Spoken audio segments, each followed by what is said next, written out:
I would like to invite Dr. Dennis Okui with his talk, Riveting Concepts, Developing Your Uniqueness.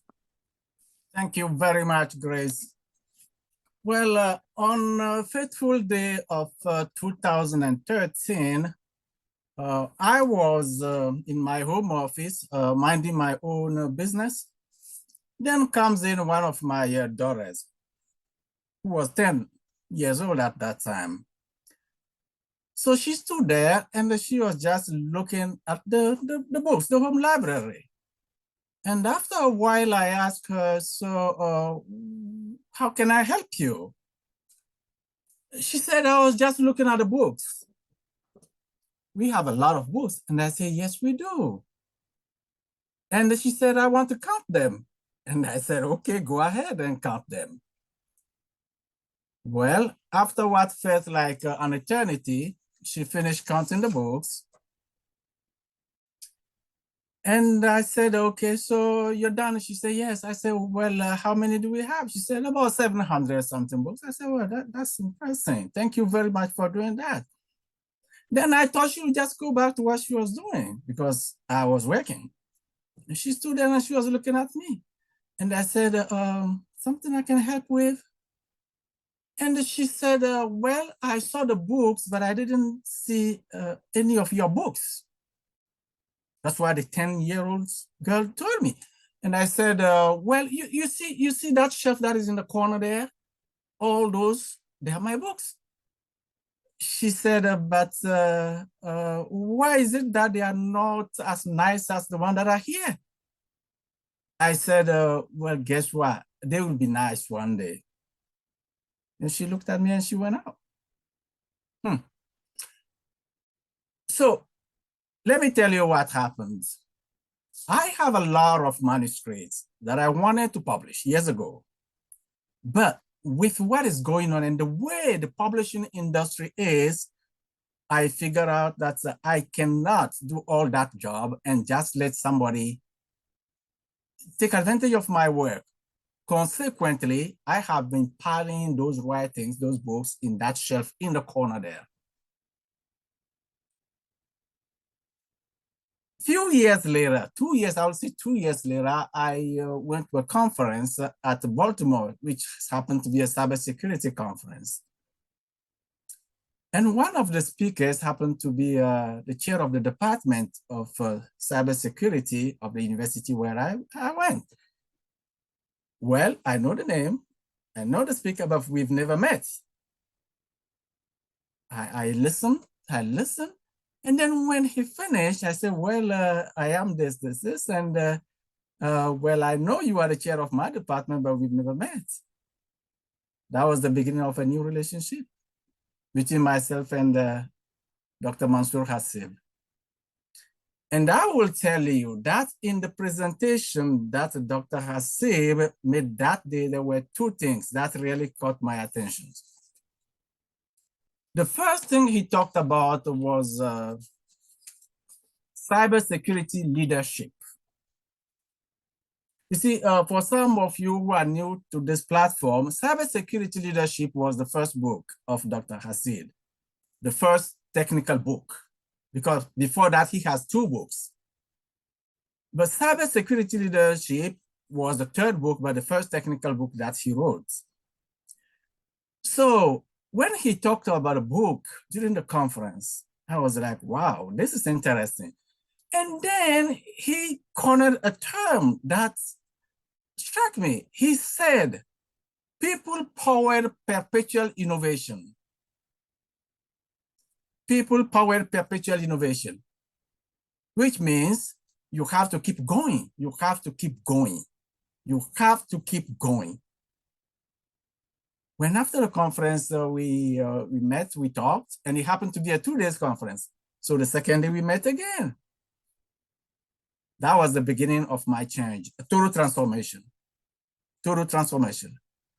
So when I came back that day, I reviewed all my manuscripts that I have in the corner there, and I start polishing them out. And in 2021, I published the first one, which is in fact a technical study about the energy system in the United States and related to cybersecurity. And at the time I'm talking to you, I am finishing up another book, which I should be ready by November or late December, it should be published. So I am telling you this story to say that sometimes we will think we're just wandering around, minding our own business, but we just don't know one thing or one person that we will meet will change completely the way we say things. Now, when I take the books of Dr. Hasib, and I went through the first one, the cybersecurity leadership, I've been trying to apply everything he said there. And then he came out with a second book. That was interesting. Well, and now we definitely have to get our inner self out. And I said, well, if this is the case, then I will definitely do that. So for me, I went in, read the book, did all the comments I can do, and I found out that there is a chapter there that I can be using every single day. It's personally the chapter on how do we build a personal brand. In that specific chapter, Dr. Hasib talks about 7 different steps. I used that in one of my other conferences that I have. And when I was speaking, I reached the 3rd step. So the first step is discover you. You know, you have to discover you. And then the second step, you have to embrace you. When I reached this point of embracing you, somebody at the audience, who happened to be the first or the second row, just said very loud, I don't believe in that anymore. You know, I was just continuing my business. I didn't mind. And at the end, I saw this lady, I was greeting people, and this lady walked out to me and said, you know what? I was the person who said, I don't believe in that anymore. And she said, to tell you the truth though, sometimes I feel like there is a lot I could do, but I just don't know how. Well, I said, I'm glad you came forward because you will learn how. Indeed, you will learn how. But the first thing I want you to do is to definitely learn to have fun when you are around people. Because if you cannot have fun when you are around people, it will be difficult for you to go to the 3rd step, which is bringing your inner, personality out.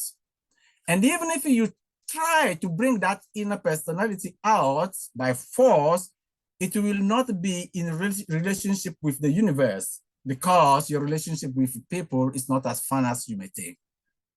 And I'm telling you, a year later, and this happened before the pandemic, a year later, this lady was vibrant. She changed completely. She changed completely. So I'm telling this story to say that there is a lot you and I can take out of these conferences. But at the same time, we want to make sure that the other step that is very important is to ensure that we practice. Very important. Until we start practicing what we are talking about, as we start practicing what is in the book, it will be very difficult to evolve. And the other thing is something very important that Dr. Hasib talked about is to ensure that we protect our brands. Because at the end of the day, we all know what is going on online. One person can just take your image or do whatever they do and they can destroy your brand. Other than ensuring that you have a limited liability company or corporation or an S corporation, one person can just take what you did and destroy your brand. And it will take you a while to reconstitute or to come out of that. So having said all that, I just want to encourage all of us that wherever we are and whatever we do, let's keep in mind that everything that needed to be done has to be done in terms of ensuring that it benefits other people. That's the only way we can assure that at the end of the day, we get the benefit of it.